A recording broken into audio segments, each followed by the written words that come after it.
ಓಂ ಶಾಂತಿ. ಮುರುಳಿ ದಿನಾಂಕ 15/8/2018. ಶಿವ್ ಭಗವಾನ್ ವಾಚ್. ಮಧುರ ಮಕ್ಕಳೇ, ಯಾವಾಗ ನೀವು ತಂದೆಯ ಮಡಿಲಿಗೆ ಬರುತ್ತೀರೋ ಆಗ ಈ ಜಗತ್ತೇ ಸಮಾಪ್ತಿಯಾಗಿ ಬಿಡುತ್ತದೆ.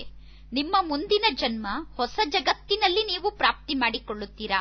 ಅದಕ್ಕೋಸ್ಕರ ಒಂದು ಮಾತನ್ನು ಹೇಳುತ್ತಾರೆ, ನೀವು ಸತ್ತರೆ ನಿಮ್ಮ ಪಾಲಿಗೆ ಜಗತ್ತೇ ಸತ್ತಂತೆ. ಇಂದಿನ ಪ್ರಶ್ನೆ ಆಗಿದೆ, ಯಾವ ಒಂದು ಪದ್ಧತಿಯ ಆಧಾರದಿಂದ ತಂದೆಯ ಅವತರಣೆಯ ಬಗ್ಗೆ ನೀವು ಸಿದ್ಧ ಮಾಡಿ ಹೇಳಬಹುದಾಗಿದೆ?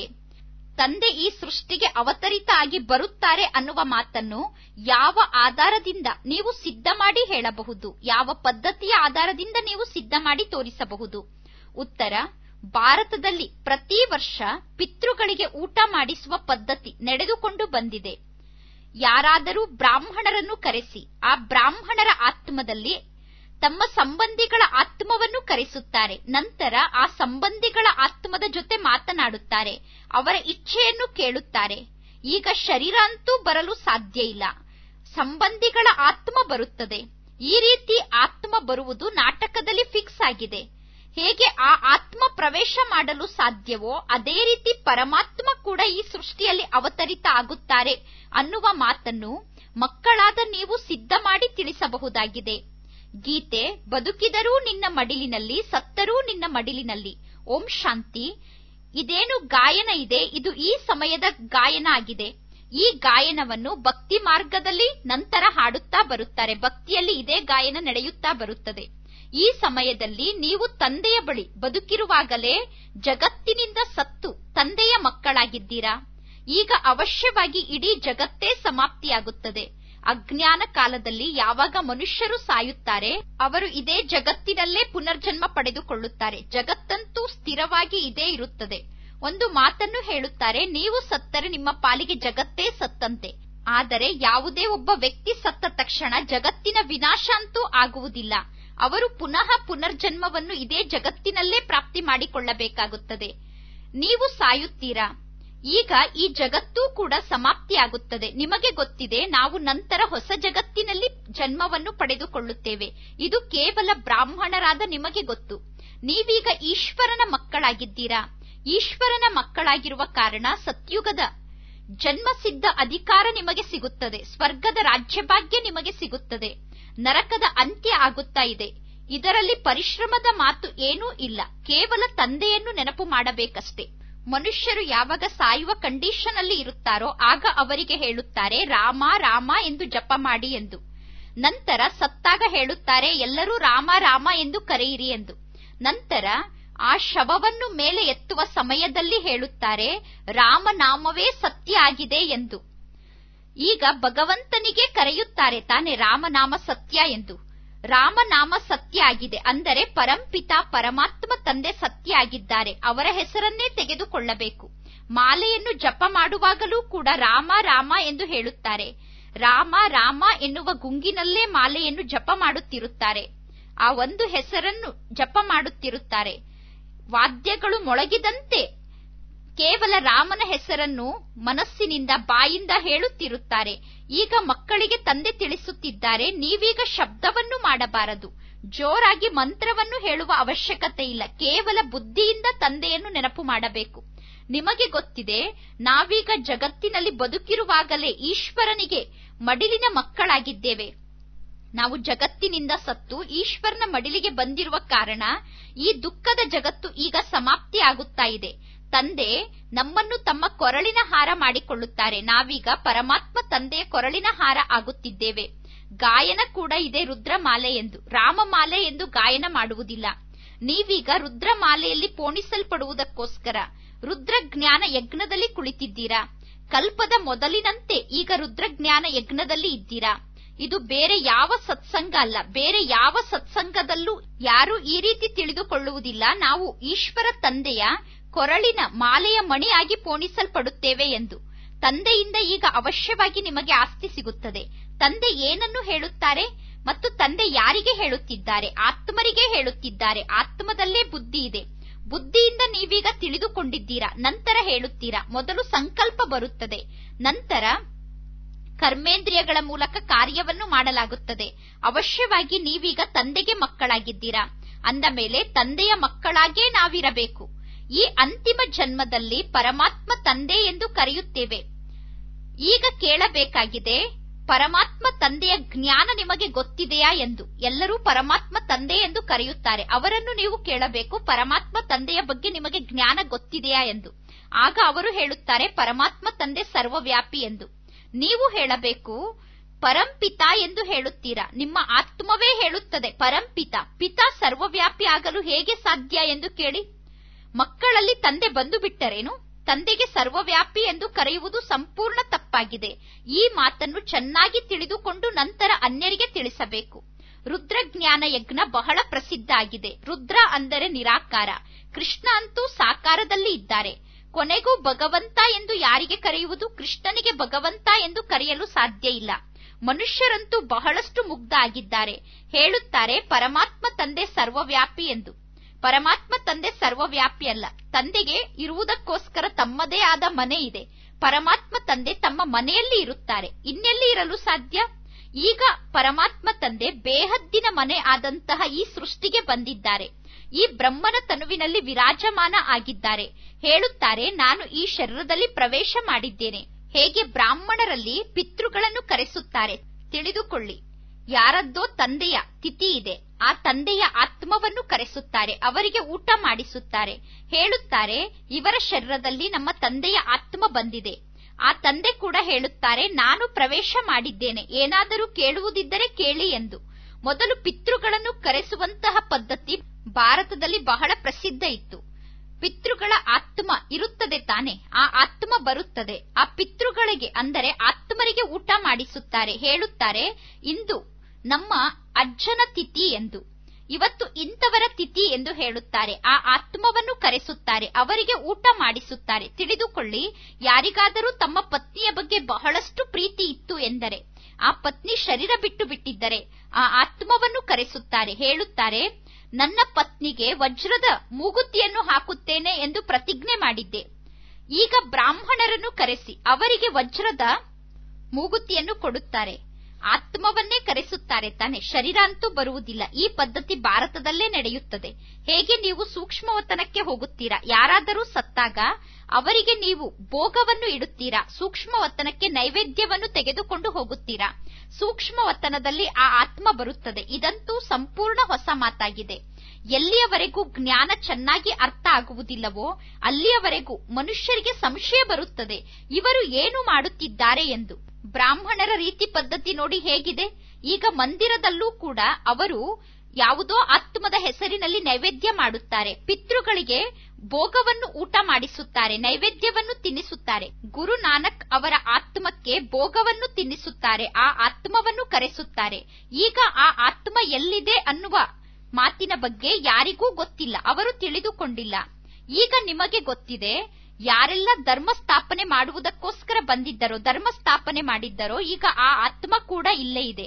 ಹೇಗೆ ಬಾಬಾ ಹೇಳುತ್ತಾರೆ, ನಾನು ಬ್ರಾಹ್ಮಣ ಧರ್ಮವನ್ನು ಸ್ಥಾಪನೆ ಮಾಡುತ್ತೇನೆ. ತಂದೆ ಅಂತೂ ಪತಿತ ಪಾವನ, ಪಾವನ ಆತ್ಮ ಬಂದು ಧರ್ಮವನ್ನು ಸ್ಥಾಪನೆ ಮಾಡುತ್ತದೆ ಎಂದು ತಂದೆ ಹೇಳುತ್ತಾರೆ.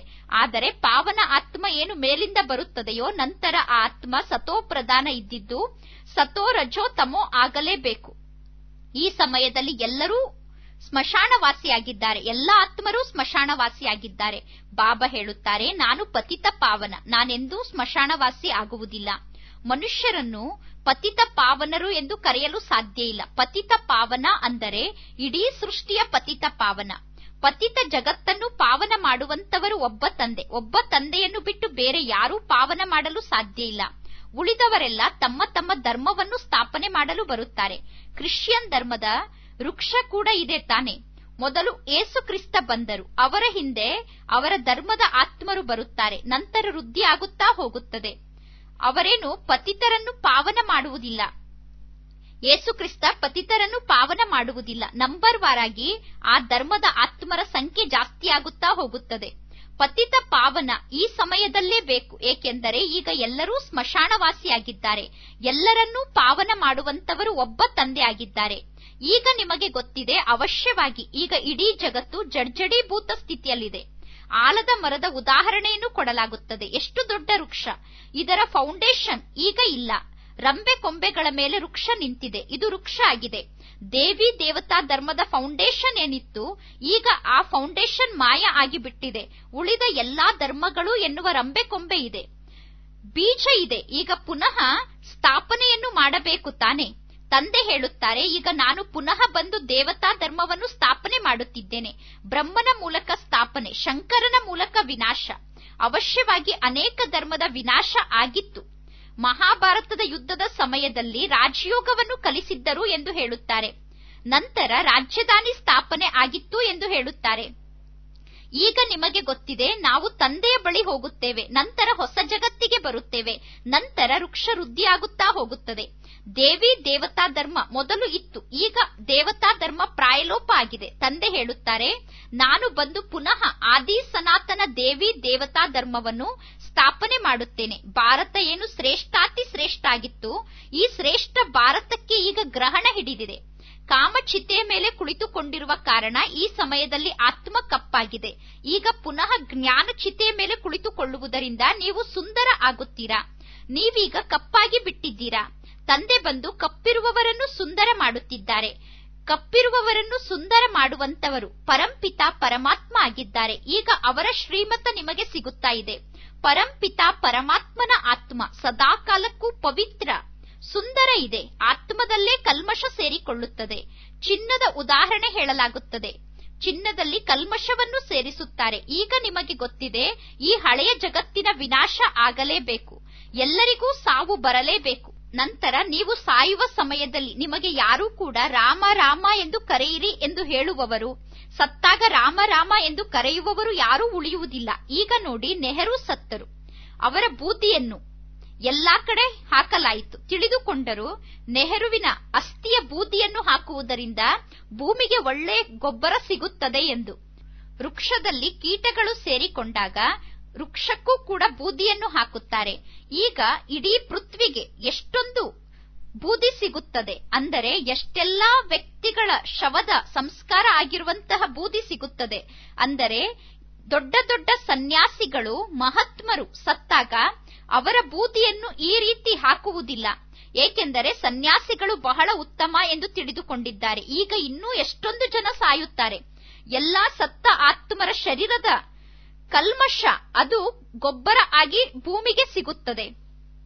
ನಂತರ ಹೊಸ ಸೃಷ್ಟಿಯಲ್ಲಿ ಫಸ್ಟ್ ಕ್ಲಾಸ್ ಆದಂತಹ ಬೆಳೆ ಏಕೆ ಬೆಳೆಯುವುದಿಲ್ಲ? ಅವಶ್ಯವಾಗಿ ಇಷ್ಟೆಲ್ಲ ಮನುಷ್ಯರ ಗೊಬ್ಬರ ಸಿಕ್ಕ ನಂತರ ಹೊಸ ಸೃಷ್ಟಿಯಲ್ಲಿ ಬಹಳ ಒಳ್ಳೆಯ ಬೆಳೆ ಬೆಳೆಯುತ್ತದೆ. ಸತ್ಯುಗದಲ್ಲಿ ಬಹಳ ಹಸಿರಾದಂತಹ ತರಕಾರಿಗಳು, ಹಸಿರಾದಂತಹ ವೃಕ್ಷಗಳು ಇರುತ್ತದೆ.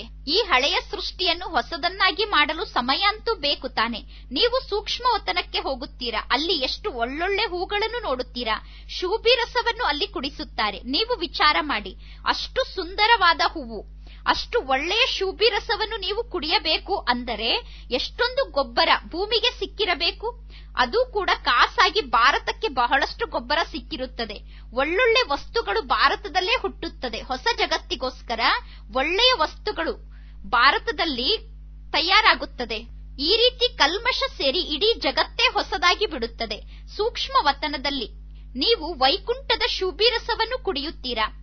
ವೈಕುಂಠದ ಹೂದೋಟದ ಸಾಕ್ಷಾತ್ಕಾರವನ್ನು ನೀವು ಮಾಡಿಕೊಳ್ಳುತ್ತೀರಾ. ಮಕ್ಕಳು ಸಾಕ್ಷಾತ್ಕಾರ ಮಾಡಿಕೊಂಡಿದ್ದೀರಾ. ಶೂಬಿ ರಸವನ್ನು ಕುಡಿದು ಬರುತ್ತೀರಾ. ರಾಜಕುಮಾರ ರಾಜಕುಮಾರಿಯರು ಹೂದೋಟದಿಂದ ಫಲವನ್ನು ತೆಗೆದುಕೊಂಡು ಬರುತ್ತಿದ್ದರು. ಈಗ ಸೂಕ್ಷ್ಮ ವತನದಲ್ಲಂತೂ ಹೂದೋಟ ಇಲ್ಲ. ಅವಶ್ಯವಾಗಿ ಸಾಕ್ಷಾತ್ಕಾರದಲ್ಲಿ ಸ್ವರ್ಗಕ್ಕೆ ಹೋಗಿರುತ್ತಿದ್ದರು. ಒಬ್ಬೊಬ್ಬರಿಗೂ ಬಾಬಾ ಏನು ಸಾಕ್ಷಾತ್ಕಾರ ಮಾಡಿಸುವುದಿಲ್ಲ. ಯಾರು ನಿಮಿತ್ತರಾಗುತ್ತಾರೋ ಅವರಿಗೆ ಸಾಕ್ಷಾತ್ಕಾರ ಮಾಡಿಸುತ್ತಾರೆ. ಒಂದು ವೇಳೆ ನೀವು ಅಂತ್ಯದವರೆಗೂ ತಂದೆಯ ನೆನಪಿನಲ್ಲಿ ಇದ್ದರೆ, ಅಂತ್ಯದವರೆಗೂ ತಂದೆಯ ಮಕ್ಕಳಾಗಿದ್ದರೆ, ಅಂತ್ಯದಲ್ಲಿ ನಿಮಗೂ ಕೂಡ ಸಾಕ್ಷಾತ್ಕಾರ ಆಗುತ್ತದೆ. ಮೊದಲು ಗೌಶಾಲೆ ನಿರ್ಮಾಣ ಆಗಬೇಕಿತ್ತು. ಬಟ್ಟಿಯಲ್ಲಿ ಮಕ್ಕಳು ಪರಿಪಕ್ವ ಆಗಬೇಕಿತ್ತು. ಆಗ ಬಹಳಷ್ಟು ಜನ ಬಂದರು, ಬಾಬಾ ಸಾಕ್ಷಾತ್ಕಾರ ಮಾಡಿಸಿದರು. ಮಕ್ಕಳಾದ ನೀವು ಈಗ ಅನ್ಯರಿಗೆ ಲಿಟ್ರೇಚರ್ ಅನ್ನು ಕೊಡುತ್ತೀರಾ. ಬಾಬಾ ಮಕ್ಕಳಿಗೆ ತಿಳಿಸುತ್ತಾರೆ, ನೀವು ಲಿಟ್ರೇಚರ್ ಕೊಟ್ಟ ತಕ್ಷಣ ಅವರಿಗೇನೂ ಅರ್ಥ ಆಗುವುದಿಲ್ಲ. ಜ್ಞಾನವನ್ನು ತಿಳಿಸಲು ಟೀಚರ್ ಅವಶ್ಯವಾಗಿ ಬೇಕು. ಟೀಚರ್ ಸೆಕೆಂಡ್ ಅಲ್ಲಿ ತಿಳಿಸಬಹುದು, ಇವರು ನಿಮ್ಮ ತಂದೆ ಆಗಿದ್ದಾರೆ, ಇವರು ಅಜ್ಜ ಆಗಿದ್ದಾರೆ ಎಂದು. ಈಗ ಬೇಹದ್ದಿನ ತಂದೆ ಸ್ವರ್ಗದ ರಚಯಿತ ಆಗಿದ್ದಾರೆ. ಕೇವಲ ಯಾರಿಗಾದರೂ ಲಿಟ್ರೇಚರ್ ಕೊಟ್ಟರೆ ಅವರು ಲಿಟ್ರೇಚರ್ ಅನ್ನು ನೋಡಿ ಚೆಲ್ಲಿ ಬಿಡುತ್ತಾರೆ. ಅವರಿಗೆ ಏನೂ ಅರ್ಥ ಆಗುವುದಿಲ್ಲ. ಈಗ ನೀವು ಅವಶ್ಯವಾಗಿ ಎಲ್ಲರಿಗೂ ಇಷ್ಟಾದರೂ ತಿಳಿಸಬೇಕು ಪರಮಾತ್ಮ ತಂದೆ ಬಂದಿದ್ದಾರೆ ಎಂದು. ನೀವೀಗ ಡಂಗೂರ ಹೊಡಿಸಬೇಕು. ಪರಮಾತ್ಮ ಬಂದಿದ್ದಾರೆ ಎಂದು ಡಂಗೂರ ಹೊಡಿಸುವುದು ನಿಮ್ಮ ಕರ್ತವ್ಯ ಆಗಿದೆ. ಅವಶ್ಯವಾಗಿ ಯಾದವರು ಕೌರವರು ಇದ್ದಾರೆ. ಮಹಾಭಾರತದ ಯುದ್ಧ ನಿಮ್ಮ ಸಮ್ಮುಖದಲ್ಲಿ ಇದೆ. ರಾಜಯೋಗವನ್ನು ಕೂಡ ತಂದೆ ಕಲಿಸುತ್ತಾರೆ ತಾನೆ. ಮಹಾಭಾರತ ಯುದ್ಧದ ಸಮಯದಲ್ಲಿ ರಾಜಯೋಗವನ್ನು ಅವಶ್ಯವಾಗಿ ಕಲಿಸುತ್ತಾರೆ. ಈಗ ಪುನಃ ಸ್ವರ್ಗದ ಸ್ಥಾಪನೆ ಆಗುತ್ತದೆ. ಒಂದು ಧರ್ಮದ ಸ್ಥಾಪನೆ, ಅನೇಕ ಧರ್ಮದ ವಿನಾಶ ಆಗುತ್ತದೆ. ನಿಮಗೆ ಗೊತ್ತಿದೆ, ನಾವೀಗ ನರನಿಂದ ನಾರಾಯಣ, ನಾರಿಯಿಂದ ಲಕ್ಷ್ಮಿ ಆಗುತ್ತೇವೆ. ಇದು ನಮ್ಮ ಗುರಿ ಉದ್ದೇಶ ಆಗಿದೆ. ಮನುಷ್ಯರನ್ನು ದೇವತೆಯನ್ನಾಗಿ ಮಾಡಿದರು ಎಂದು. ದೇವತೆಗಳು ಅಂದರೆ ಕೇವಲ ಸೂರ್ಯವಂಶಿಗಳಿಗೆ ದೇವತೆಗಳು ಎಂದು ಕರೆಯಲಾಗುತ್ತದೆ. ಚಂದ್ರವಂಶಿಗಳಿಗೆ ಕ್ಷತ್ರಿಯರು ಎಂದು ಕರೆಯಲಾಗುತ್ತದೆ. ಮೊದಲು ನಾವೀಗ ದೇವತೆ ಆಗಬೇಕು. ಫೇಲ್ ಆದರೆ ಕ್ಷತ್ರಿಯರಾಗಿ ಬಿಡುತ್ತಾರೆ. ಬಾಬಾ ಹೇಳುತ್ತಾರೆ, ಮಧುರ ಕಳೆದು ಹೋಗಿ ಮರಳಿ ಸಿಕ್ಕಂತಹ ಮಕ್ಕಳೇ, ಎಷ್ಟೆಲ್ಲಾ ಮಕ್ಕಳು ಕಳೆದು ಹೋಗಿ ಮರಳಿ ಸಿಕ್ಕಿದ್ದೀರಾ ನೋಡಿ. ಯಾರದ್ದಾದರೂ ಮಗು ಕಳೆದು ಹೋದಂತಹ ಮಗು 6 ತಿಂಗಳ ನಂತರ 8 ತಿಂಗಳ ನಂತರ ಪುನಃ ಸಿಕ್ಕರೆ ಎಷ್ಟೊಂದು ಪ್ರೀತಿಯಿಂದ ಆ ಮಕ್ಕಳ ಜೊತೆ ಭೇಟಿಯಾಗುತ್ತಾರೆ. ಈಗ ತಂದೆಗೂ ಕೂಡ ಎಷ್ಟೊಂದು ಖುಷಿಯಾಗುತ್ತದೆ. ಬಾಬಾ ಹೇಳುತ್ತಾರೆ, ಮುದ್ದಿನ ಕಳೆದು ಹೋಗಿ ಸಿಕ್ಕಂತಹ ಮಕ್ಕಳೇ, ನೀವು 5000 ವರ್ಷದ ನಂತರ ಬಂದು ನನಗೆ ಸಿಕ್ಕಿದ್ದೀರಾ. ಮುದ್ದಿನ ಮಕ್ಕಳೇ, ನೀವು ನನ್ನಿಂದ ಅಗಲಿ ಬಿಟ್ಟಿದ್ದೀರಿ. ಈಗ ಪುನಃ ಬಂದು ಮಿಲನ ಮಾಡುತ್ತಿದ್ದೀರಾ. ಬೇಹದ್ದಿನ ಆಸ್ತಿಯನ್ನು ತೆಗೆದುಕೊಳ್ಳಲು ಬಂದಿದ್ದೀರಾ. ದೈವಿ ಜಗತ್ತಿನ ರಾಜ್ಯಭಾಗ್ಯ ನಿಮ್ಮ ಜನ್ಮಸಿದ್ಧ ಅಧಿಕಾರ. ಪರಮಾತ್ಮ ತಂದೆಯ ಮಕ್ಕಳಾದ ನಿಮ್ಮ ಜನ್ಮಸಿದ್ಧ ಅಧಿಕಾರ ದೈವಿ ಜಗತ್ತಿನ ರಾಜ್ಯಭಾಗ್ಯ ಆಗಿದೆ. ತಂದೆ ನಿಮಗೆ ಬೇಹದ್ದಿನ ರಾಜ್ಯಭಾಗ್ಯವನ್ನು ಕೊಡುವುದಕ್ಕೋಸ್ಕರ ಬಂದಿದ್ದಾರೆ. ತಂದೆ ಸ್ವರ್ಗದ ರಚಯಿತ ಆಗಿದ್ದಾರೆ. ಹೇಳುತ್ತಾರೆ, ಮಕ್ಕಳಿಗೋಸ್ಕರ ಎಷ್ಟು ದೊಡ್ಡ ಉಡುಗೊರೆಯನ್ನು ತಂದಿದ್ದೇನೆ. ಆದರೆ ಮಕ್ಕಳು ಆ ಉಡುಗೊರೆ ತೆಗೆದುಕೊಳ್ಳಲು ಯೋಗ್ಯರಾಗಬೇಕು. ಶ್ರೀಮತದಂತೆ ನಡೆಯಬೇಕು. ಮಮ್ಮಾ ಬಾಬಾ ಎಂದು ಕರೆದು. ಒಂದು ವೇಳೆ ತಂದೆಯನ್ನು ಮರೆತು ಬಿಟ್ಟರೆ, ತಂದೆಗೆ ಡೈವರ್ಸ್ ಕೊಟ್ಟರೆ ನೀವು ಕೊರಳಿನ ಹಾರ ಆಗಲು ಸಾಧ್ಯ ಇಲ್ಲ. ಮಕ್ಕಳನ್ನು ಎಷ್ಟೊಂದು ಪ್ರೀತಿ ಮಾಡಲಾಗುತ್ತದೆ. ಮಕ್ಕಳನ್ನು ತಲೆಯ ಮೇಲೆ ಕೂರಿಸಿಕೊಳ್ಳುತ್ತಾರೆ. ಬೇಹದ್ದಿನ ತಂದೆಗೆ ಎಷ್ಟೆಲ್ಲಾ ಜನ ಮಕ್ಕಳಿದ್ದಾರೆ. ಬಾಬಾ ಮಕ್ಕಳನ್ನು ತಲೆಯ ಮೇಲೆ ಕೂರಿಸಿಕೊಳ್ಳುತ್ತಾರೆ. ಕಾಲಿನಲ್ಲಿ ಬಿದ್ದಿದ್ದ ಮಕ್ಕಳನ್ನು ತಲೆಯ ಮೇಲೆ ಏರಿಸಿಕೊಳ್ಳುತ್ತಿದ್ದಾರೆ, ತಲೆಯ ಮೇಲೆ ಕೂರಿಸಿಕೊಳ್ಳುತ್ತಾರೆ. ಅಂದ ಮೇಲೆ ಮಕ್ಕಳಿಗೆ ಎಷ್ಟೊಂದು ಖುಷಿಯಾಗಬೇಕು. ಮತ್ತು ನೀವು ಶ್ರೀಮತದಂತೆ ನಡೆಯಬೇಕು. ಒಬ್ಬ ತಂದೆಯ ಶ್ರೀಮತದಂತೆ ನಡೆಯಬೇಕು. ಒಂದು ವೇಳೆ ನಿಮ್ಮ ಮನ್ಮತದಂತೆ ನಡೆದರೆ ನೀವು ಸತ್ತಂತೆ. ಶ್ರೀಮತದಂತೆ ನಡೆದರೆ ಶ್ರೇಷ್ಠಾತಿ ಶ್ರೇಷ್ಠ ಮನುಷ್ಯರಿಂದ ದೇವತೆ ಆಗುತ್ತೀರಾ. ಬಾಬಾ ಕೇಳುತ್ತಾರೆ, ಎಷ್ಟು ನಂಬರ್ ಮಾರ್ಕ್ಸ್ ತೆಗೆದುಕೊಂಡು ಪಾಸ್ ಆಗುತ್ತೀರಾ ಎಂದು.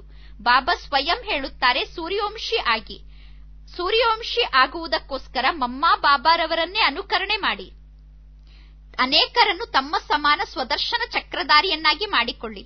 ಶಿವಬಾಬಾರವರ ಮುಂದೆ ಅನ್ಯರನ್ನು ನೀವು ಕರೆದುಕೊಂಡು ಬರುತ್ತೀರಾ. ಆಗ ಬಾಬಾ ನಿಮ್ಮನ್ನು ಕೇಳುತ್ತಾರೆ, ಎಷ್ಟು ಜನರನ್ನು ನಿಮ್ಮ ಸಮಾನ ಮಾಡಿಕೊಂಡಿದ್ದೀರಾ. ಇದು ಎಷ್ಟು ಖುಷಿಯ ಮಾತಾಗಿದೆ. ನೀವೀಗ ತಿಳಿದುಕೊಳ್ಳಬಹುದು. ಕೆಲವರು ಹೊಸಬರು ಬಂದು ಕುಳಿತುಕೊಳ್ಳುತ್ತಾರೆ. ಅವರಿಗೆ ಸ್ವಲ್ಪವೂ ಅರ್ಥ ಆಗುವುದಿಲ್ಲ. ಇದು ಮನುಷ್ಯರನ್ನು ದೇವತೆಯನ್ನಾಗಿ ಮಾಡುವ ಕಾಲೇಜ್ ಆಗಿದೆ. ಕೆಲವರಿಗೆ 7 ದಿನದಲ್ಲಿ ಜ್ಞಾನದ ಬಣ್ಣ ಚೆನ್ನಾಗಿ ಹತ್ತಿ ಬಿಡುತ್ತದೆ. ಕೆಲವರಿಗೆ ಎಷ್ಟು ದಿನ ಜ್ಞಾನ ಕೇಳಿದರೂ ಜ್ಞಾನದ ಬಣ್ಣ ಹತ್ತುವುದೇ ಇಲ್ಲ. ಬಹಳಷ್ಟು ಪರಿಶ್ರಮ ಪಡಬೇಕು. ಬಾಬಾ ಮೊಟ್ಟಮೊದಲು ಮಕ್ಕಳಿಗೆ ಈ ಮಾತನ್ನು ತಿಳಿಸಿದ್ದಾರೆ. ಯಾರೇ ಸಿಕ್ಕರೂ ಅವರಿಗೆ ಮೊದಲು ಕೇಳಬೇಕು, ಬೇಹದ್ದಿನ ತಂದೆಯನ್ನು ನೀವು ಅರ್ಥ ಮಾಡಿಕೊಂಡಿದ್ದೀರಾ ಎಂದು. ಅವರು ಹೇಳುತ್ತಾರೆ, ಹೌದು, ಪರಮಾತ್ಮ ನನ್ನಲ್ಲೂ ಇದ್ದಾರೆ, ಪರಮಾತ್ಮ ಸರ್ವವ್ಯಾಪಿ ಆಗಿದ್ದಾರೆ ಎಂದು. ಆ ರೀತಿ ಅವರು ಹೇಳಿದ ನಂತರ ಮುಂದೆ ನೀವು ಅವರನ್ನು ಏನೂ ಕೇಳುವ ಅವಶ್ಯಕತೆ ಇಲ್ಲ. ನೀವು ನಂತರ ಹೇಳಬೇಕಾಗಿದೆ, ತಂದೆ ಪರಮಾತ್ಮ ಅಂದ ಮೇಲೆ ತಂದೆಯಾದಂತಹ ಪರಮಾತ್ಮ ನನ್ನಲ್ಲಿ ನಿಮ್ಮಲ್ಲಿ ಹೇಗೆ ಇರಲು ಸಾಧ್ಯ. ತಂದೆಯಿಂದ ಆಸ್ತಿ ಸಿಗುತ್ತದೆ. ಮೊಟ್ಟಮೊದಲು ತಂದೆಯ ಬಗ್ಗೆ ತಿಳಿಸಿ. ತಂದೆ ಹೇಳುತ್ತಾರೆ, ನನ್ನ ಮುದ್ದಿನ ಕಳೆದು ಹೋಗಿ ಸಿಕ್ಕಂತಹ ಮಕ್ಕಳೇ, ಈ ರೀತಿ ಕಳೆದು ಹೋಗಿ ಸಿಕ್ಕಂತಹ ಮಕ್ಕಳೇ ಎಂದು ಯಾವುದೇ ಸಾಧು ಸನ್ಯಾಸಿಗಳು ಹೇಳಲು ಸಾಧ್ಯ ಇಲ್ಲ. ನಿಮಗೆ ಗೊತ್ತಿದೆ, ಅವಶ್ಯವಾಗಿ ನಾವು ಶಿವಬಾಬಾರವರಿಗೆ ಕಳೆದು ಹೋಗಿ ಸಿಕ್ಕಂತಹ ಮಕ್ಕಳಾಗಿದ್ದೇವೆ. 5000 ವರ್ಷದ ನಂತರ ಪುನಃ ಬಂದು ತಂದೆಗೆ ಸಿಕ್ಕಿದ್ದೇವೆ. ತಂದೆಯಿಂದ ಆಸ್ತಿಯನ್ನು ಪಡೆದುಕೊಳ್ಳುವುದಕ್ಕೋಸ್ಕರ. ನಿಮಗೆ ಗೊತ್ತಿದೆ, ಬಾಬಾ ಸ್ವರ್ಗದ ಮಾಲೀಕರನ್ನಾಗಿ ನಮ್ಮನ್ನು ಮಾಡಿದ್ದರು. ಈಗ ಪುನಃ ನಾವು ಸ್ವರ್ಗಕ್ಕೆ ಮಾಲೀಕರಾಗುತ್ತಿದ್ದೇವೆ. ಅವಶ್ಯವಾಗಿ ಸ್ವರ್ಗಕ್ಕೆ ಹೋಗುತ್ತೇವೆ. ಆದರೆ ಪುರುಷಾರ್ಥಕ್ಕನುಸಾರವಾಗಿ ನಾವು ಶ್ರೇಷ್ಠ ಪದವಿಯನ್ನು ಪಡೆದುಕೊಳ್ಳಬೇಕು. ಒಳ್ಳೆಯದು. ಮಧುರಾತಿ ಮಧುರ ಅಗಲಿ ಹೋಗಿ ಮರಳಿ ಸಿಕ್ಕಿರುವ ಮಕ್ಕಳ ಪ್ರತಿ ಮಾತ್ಪಿತಾ ಬಾಪ್ತಾದರವರ ನೆನಪು, ಪ್ರೀತಿ ಹಾಗೂ ಸುಪ್ರಭಾತ. ಆತ್ಮಿಕ ಮಕ್ಕಳಿಗೆ ಆತ್ಮಿಕ ತಂದೆಯ ನಮಸ್ತೆ. ಆತ್ಮಿಕ ತಂದೆಗೆ ಆತ್ಮಿಕ ಮಕ್ಕಳ ನೆನಪು, ಪ್ರೀತಿ ಹಾಗೂ ನಮಸ್ತೆ ನಮಸ್ತೆ ನಮಸ್ತೆ. ಧಾರಣೆಗೋಸ್ಕರ ಮುಖ್ಯ ಸಾರ. ಫಸ್ಟ್ ಪಾಯಿಂಟ್, ತಂದೆ ತಾಯಿಯನ್ನು ಅನುಕರಣೆ ಮಾಡಿ ತಮ್ಮ ಸಮಾನ ಮಾಡಿಕೊಳ್ಳುವಂತಹ ಸೇವೆಯನ್ನು ಮಾಡಬೇಕು. ಸ್ವದರ್ಶನ ಚಕ್ರಧಾರಿ ಆಗಬೇಕು ಮತ್ತು ಅನ್ಯರನ್ನು ಸ್ವದರ್ಶನ ಚಕ್ರಧಾರಿಯನ್ನಾಗಿ ಮಾಡಬೇಕು. ಸೆಕೆಂಡ್ ಪಾಯಿಂಟ್, ತಂದೆಯ ಕೊರಳಿನ ಹಾರ ಆಗುವುದಕ್ಕೋಸ್ಕರ ಬುದ್ಧಿಯಿಂದ ಒಬ್ಬ ತಂದೆಯನ್ನೇ ನೆನಪು ಮಾಡಬೇಕು. ಶಬ್ದವನ್ನು ಮಾಡಬಾರದು. ನೆನಪಿನ ಗುಂಗಿನಲ್ಲೇ ಇರಬೇಕು. ಸದಾ ತಂದೆಯ ನೆನಪಿನಲ್ಲೇ ಇರಬೇಕು. ವರದಾನ: ಭಾಗ್ಯ ಮತ್ತು ಭಾಗ್ಯವಿದಾತ ತಂದೆಯ ಸ್ಮೃತಿಯಲ್ಲಿದ್ದು ಭಾಗ್ಯವನ್ನು ಹಂಚುವಂತಹ ವಿಶಾಲ ಹೃದಯಿಗಳು, ಮಹಾದಾನಿಗಳೂ ಆಗಿ ಭಾಗ್ಯವಿದಾತ ತಂದೆ ಮತ್ತು ಭಾಗ್ಯ ಎರಡೂ ಕೂಡ ನೆನಪಿರಬೇಕು. ಆಗ ಅನ್ಯರನ್ನೂ ಕೂಡ ಭಾಗ್ಯಶಾಲಿಯನ್ನಾಗಿ ಮಾಡುವ ಉಮಂಗುತ್ಸಾಹ ಇರುತ್ತದೆ. ಹೇಗೆ ಭಾಗ್ಯವಿದಾತ ತಂದೆ ಬ್ರಹ್ಮನ ಮೂಲಕ ಭಾಗ್ಯವನ್ನು ಹಂಚುತ್ತಾರೆ, ಅದೇ ರೀತಿ ನೀವು ದಾತನ ಮಕ್ಕಳಾಗಿದ್ದೀರಾ. ಭಾಗ್ಯವನ್ನು ಹಂಚುತ್ತಾ ಹೋಗಿ. ಜನ ಬಟ್ಟೆಯನ್ನು ಹಂಚುತ್ತಾರೆ, ಧಾನ್ಯಗಳನ್ನು ಹಂಚುತ್ತಾರೆ, ಗಿಫ್ಟ್ ಕೊಡುತ್ತಾರೆ. ಆದರೆ ಆ ಗಿಫ್ಟ್ ಅನ್ನು ಪಡೆದುಕೊಂಡಾಗ ಯಾವ ಆತ್ಮರಿಗೂ ತೃಪ್ತಿ ಸಿಗುವುದಿಲ್ಲ. ಈಗ ನೀವು ಭಾಗ್ಯವನ್ನು ಹಂಚಿ. ಎಲ್ಲಿ ಭಾಗ್ಯ ಇದೆಯೋ ಅಲ್ಲಿ ಎಲ್ಲಾ ಪ್ರಾಪ್ತಿ ಇದೆ. ಈ ರೀತಿ ಭಾಗ್ಯವನ್ನು ಹಂಚುವ ಮಾತಿನಲ್ಲಿ ವಿಶಾಲ ಹೃದಯಗಳಾಗಿ, ಶ್ರೇಷ್ಠ ಮಹಾದಾನಿಯಾಗಿ ಸದಾ ಕೊಡುತ್ತಾ ಇರಿ. ಶ್ಲೋಗನ್: ಯಾರು ಒಬ್ಬ ತಂದೆಯ ಹೆಸರನ್ನು ಸ್ಮೃತಿಯಲ್ಲಿ ಇಟ್ಟುಕೊಳ್ಳುತ್ತಾರೋ, ಏಕನಾಮಿ ಆಗಿರುತ್ತಾರೋ, ಒಬ್ಬ ತಂದೆಯನ್ನು ಬಿಟ್ಟು ಬೇರೆ ಯಾರೂ ಇಲ್ಲ ಅನ್ನುವ ಸ್ಮೃತಿಯಲ್ಲಿ ಇರುತ್ತಾರೋ ಮತ್ತು ತಂದೆಯ ಖಜಾನೆಯನ್ನು ಉಳಿತಾಯ ಮಾಡುತ್ತಾರೋ, ಧನವನ್ನು ಉಳಿತಾಯ ಮಾಡುತ್ತಾರೋ, ಅವರೇ ಪ್ರಭುವಿಗೆ ಪ್ರಿಯ ಆಗಿದ್ದಾರೆ. ಒಳ್ಳೆಯದು. ಓಂ ಶಾಂತಿ.